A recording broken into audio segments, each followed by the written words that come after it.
అందరికీ నమస్కారం. ఈ రోజు మనము దర్శించబోయే క్షేత్రం కర్ణాటకలోని తుముకూరు జిల్లాలో ఉన్న దేవరాయన దుర్గ అనే ఈ పవిత్రమైన పుణ్యక్షేత్రం. ఈ క్షేత్రం గురించి మనము పూర్తిగా తెలుసుకుందాము. ఈ దేవరాయన దుర్గ ఇక్కడ వెలిసినది మొట్టమొదట ఈ భూమి మీద కాలు పెట్టిన లక్ష్మీ నరసింహస్వామి. ఈ క్షేత్రము కేవలము ఒక ఆలయం మాత్రమే కాదు, ఇది పురాణం, చరిత్ర, భక్తి, ప్రకృతి ఈ నాలుగింటి సంగమం. ఇక్కడికి వచ్చిన ప్రతి భక్తుడు ఒక్కసారి కాదండి మళ్ళీ మళ్ళీ రావాలనిపించే ఆధ్యాత్మిక ప్రశాంతతను అనుభవిస్తుంది. పురాణాల ప్రకారం ఈ ప్రాంతం ఒకప్పుడు దట్టమైన అరణ్యంగా ఉండేది. ప్రస్తుతానికి ఇప్పటికి కూడా అలాగే ఉంది. ఇక్కడ ఎంతో మంది మహర్షులు కఠోర తపస్సు చేసేవారు. వారిలో ధూమరాజ మహర్షి చేసిన తపస్సు ఎంతో గొప్పదిగా స్థానిక స్థల పురాణం చెబుతుంది.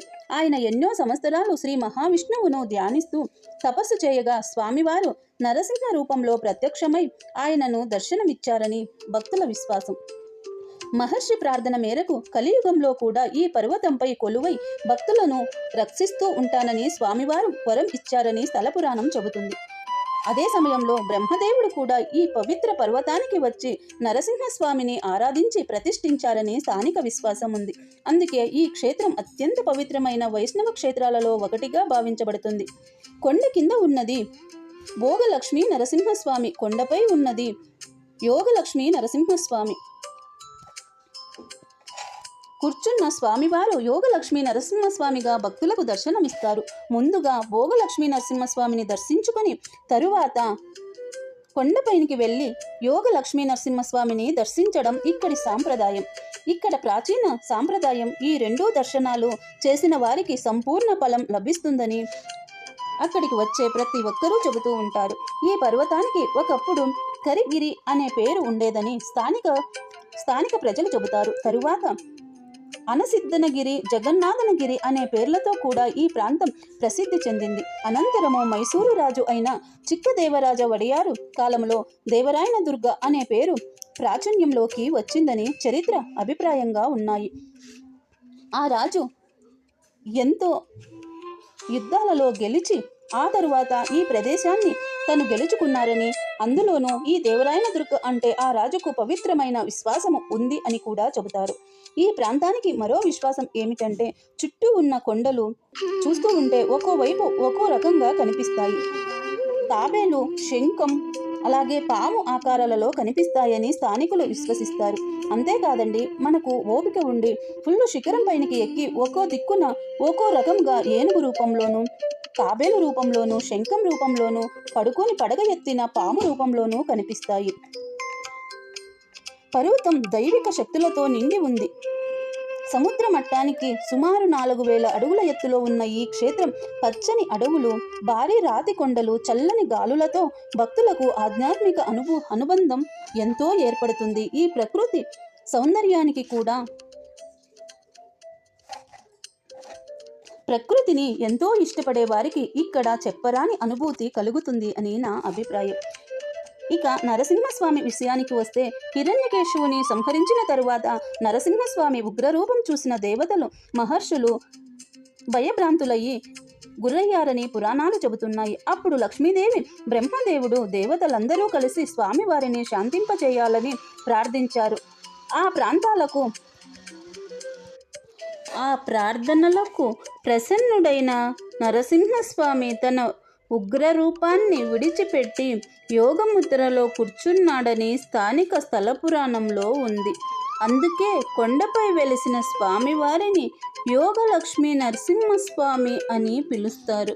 అయితే భక్తుల కోరికలను తీర్చేందుకు సౌమ్య స్వరూపములలో అందరికీ సులభంగా దర్శనం ఇవ్వాలనే సంకల్పంతో కొండ దిగువన భోగ నరసింహస్వామిగా కొలువు తీరారని విశ్వాసం. అందుకే ఈ క్షేత్రానికి వచ్చే భక్తులు ముందుగా భోగ నరసింహస్వామిని దర్శించి తరువాత కొండపైకి వెళ్ళి యోగలక్ష్మీ నరసింహస్వామిని దర్శించాలని చెబుతారు. ఈ 2 దర్శనాలు పూర్తయితేనే దేవరాయన దుర్గ యాత్ర సంపూర్ణమవుతుంది. ఈ పవిత్ర పర్వతంలో మరొక దివ్య సన్నిధి శ్రీరామచంద్ర ఆలయం స్థానికులు ప్రేమగా రామన చెలువే అని పిలిచే ఈ ఆలయం శ్రీరాముడు, సీతాదేవి, లక్ష్మణస్వామి దివ్య రూపాలలో దర్శనమిస్తారు.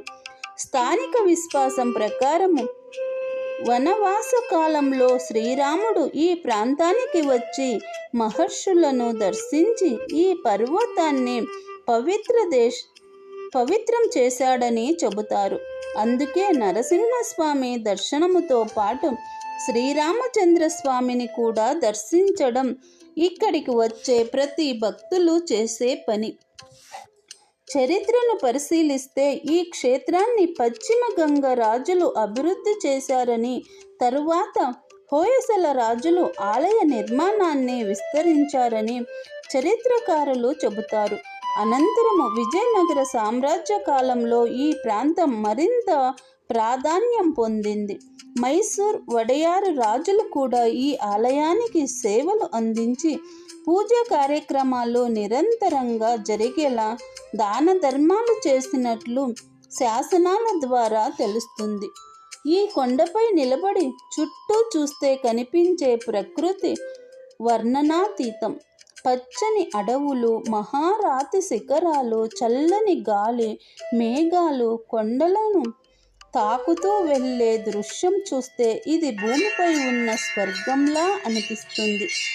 మేము కూడా ఈ దివ్య క్షేత్రాన్ని దర్శించినప్పుడు ప్రకృతి అందాలకు ముగ్ధులమయ్యాము.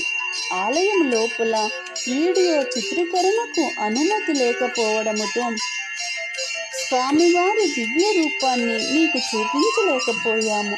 కానీ స్వామివారి దర్శనం మాకు కలిగించిన ఆ ఆనందాన్ని మాటల్లో చెప్పలేము. చాలా కష్టం ఈ అనుభూతిని మనసులో మాత్రమే నిలుపుకోగలం. అందుకే అందరికీ చెబుతున్నాను, అవకాశం వచ్చినప్పుడు మీరు కూడా ఒక్కసారి దేవరాయన దుర్గకు తప్పకుండా వెళ్ళండి. కొండ దిగువన భోగ నరసింహస్వామిని, కొండపై యోగలక్ష్మీ నరసింహస్వామిని, అనంతరము రామన చెలువే శ్రీరామచంద్ర స్వామిని దర్శించండి. ఈ దివ్య క్షేత్రంలోని ప్రశాంతత, ప్రకృతి సౌందర్యము, స్వామివారి కరుణ మీ జీవితంలో మరుపురాని అనుభూతిని మిగులుస్తాయి. ఇక సెలవు. మరి ఇంకొక విషయం ఏమిటంటే అక్కడికి బస్సులు టైమింగ్స్లో ఉన్నాయి. సొంత వాహనాలలో వెళ్ళే వారికి అనుకూలంగా ఉంటుంది. కానీ బస్సులో వెళ్ళాలంటే మీరు ఫస్ట్ టుమ్కూరుకు చేరుకోవాలి. టుమ్కూరులో నెంబర్ 12న బస్సు వస్తుంది. ఉదయం 10 గంటలకు ఉంది. తరువాత మధ్యాహ్నం కరెక్ట్గా 1 గంటకు ఉంది. తిరిగి సాయంత్రము 4 గంటలకు వస్తుంది. ఇది 3 సార్లే వస్తుంది. మీరు ఎవరైనా వెళ్ళాలంటే ఉదయం వెళ్ళే బస్సుకి వెళితే 1 గంటలోపు మీరు కింద ఉన్న భోగ లక్ష్మీ నరసింహస్వామిని, అలాగే కొండపై ఉన్న యోగ లక్ష్మీ నరసింహస్వామిని దర్శించుకొని 1:30కంతా మీరు బస్టాండ్ దగ్గర, బస్టాండ్ అక్కడే ఉందండి, అక్కడే భోజనం కూడా ఉంటుంది. ప్రసాదాన్ని తీసుకొని 1:30కి మీరు అక్కడి నుంచి ఒక 4 కిలోమీటర్ దూరంలో రామన చెలువే అని ఉంది. మీరు అదే బస్సులోనే రామన చెలువే దగ్గర దిగి అక్కడ చూడవలసిన జింకల పార్కు, అలాగే ఎంతో అద్భుతమైన ప్రకృతిని ఆస్వాదించి రామన చెలువే రాముడు బాణమేసి తీసిన ఆ నీళ్ళని తీర్థంలా పుచ్చుకొని ఆ ప్రదేశాన్నంతా మీరు చూసి వచ్చేసరికి సాయంత్రము కరెక్ట్గా 4:30కి మళ్ళీ బస్సు మీకు అందుబాటులో ఉంటుంది. 4:30 నుంచి 5 గంటల లోపు మీరు టుమ్కూరుకి చేరుకోవచ్చు. వీలైన వారు తప్పకుండా వెళ్ళి రండి.